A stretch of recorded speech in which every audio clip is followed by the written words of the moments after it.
All right.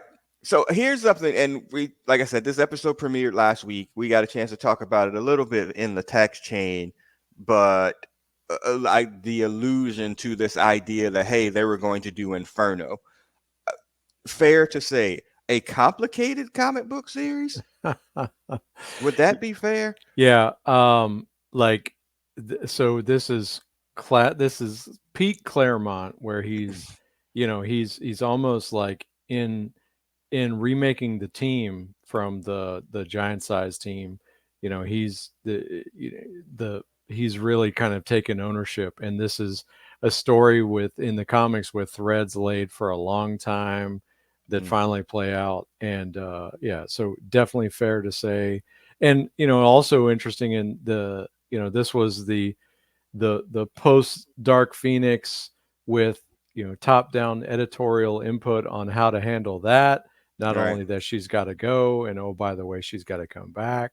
Mm-hmm. So like not only storytelling complications, but just the history of the book with the whole like behind the scenes creative process. So yes, the story itself, one of the early crossovers where you had to follow it in significant parts of it told in the New Mutants, which I'm Mm-hmm. gonna say nobody really wanted to read. Yeah.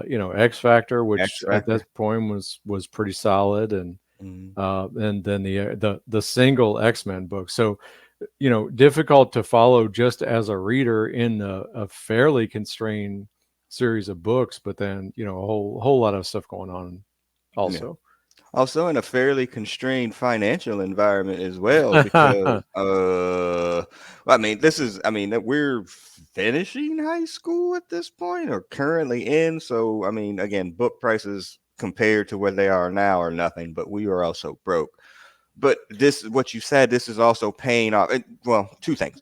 One, I'll put the link in the YouTube video. Like, we recapped all of this Yeah. like 6 years ago on our like comic book show, and you can go back and listen to it again. If you one, our audio back then, although better than previously, not great.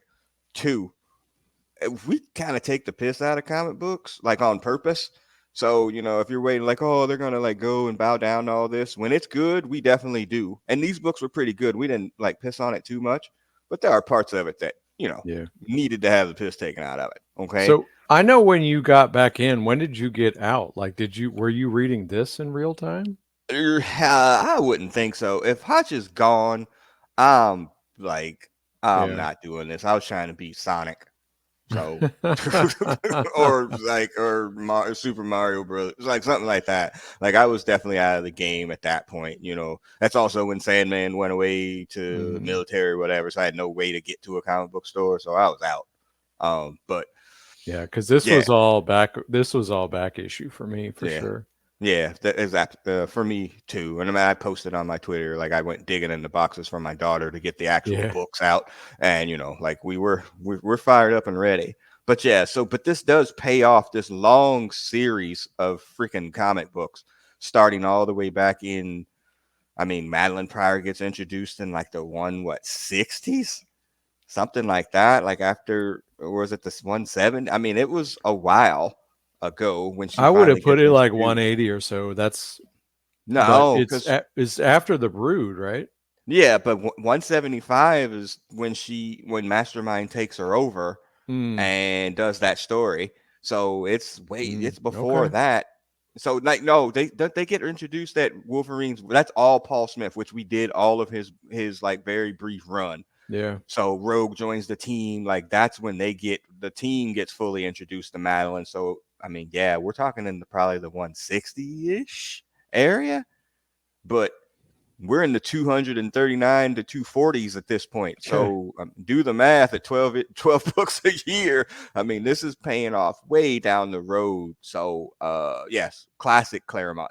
Uh, Building stories like long term booking, Tony Khan. Um, this is what this is. So, yeah. Okay. So, this is what I'm saying. Madeline Pryor is going to turn heel here in this comic book. They take out obviously a lot of the sexual innuendos. They take out the affair between Madeline and Alex. Like they take all of that stuff out. But the cartoon leaves in a little bit of the devils and all that kind of stuff. So here's what I'm thinking based on your text chain thing.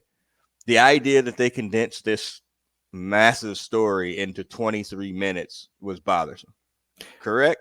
Well, they give it. These are actually 30, but yeah, Okay. in general, I would say. But on the rewatch, and you just hit on this. The first thing that kind of really bothers me about this is when they first start getting sort of pulled into her madness. It's more of like just general nightmares that are tailored to each individual. And Mm-hmm. then it arbitrarily becomes hell, and then they're kind of demons. And so Mm-hmm. and she names herself the Goblin Queen Yeah. for no good No reason. reason. Yeah. Now So that. that part of it, that hard turn into like, oh no, now I'm for no apparent reason, I'm the Goblin Queen and I'm down with the demons. That was Mm-hmm. like, that was Yeah. like that was the massive shoehorn that you had to use to get this story in there. Yeah. And then, like, obviously, and for obvious reasons, they tailored down the costume that we're looking at here. But it is very much like her Black Queen Mm-hmm. outfit from Phoenix. So to me, it would have made more sense if they had like kind of somehow pivoted off of that to make her this. But they've the whole thing with the Goblin Queen or connection to hell, Mm-hmm. and the allusion to these demons was just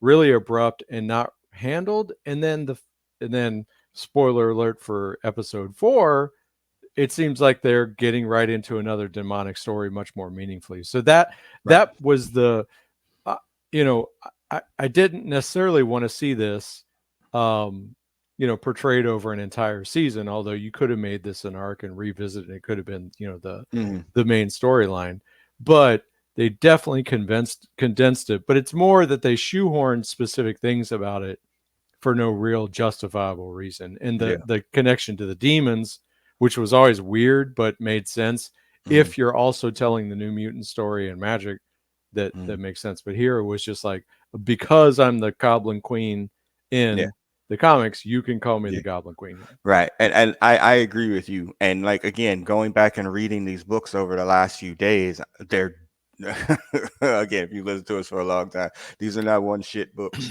It takes you a little bit of time to get through them because they're so dense in words. And these books, with so much that's going on, like, I mean, you really have to be paying attention, and you could definitely get lost very easily about this particular story. So my idea is like, oh, they're going to do Inferno. Man, that's a complicated story. Outside of this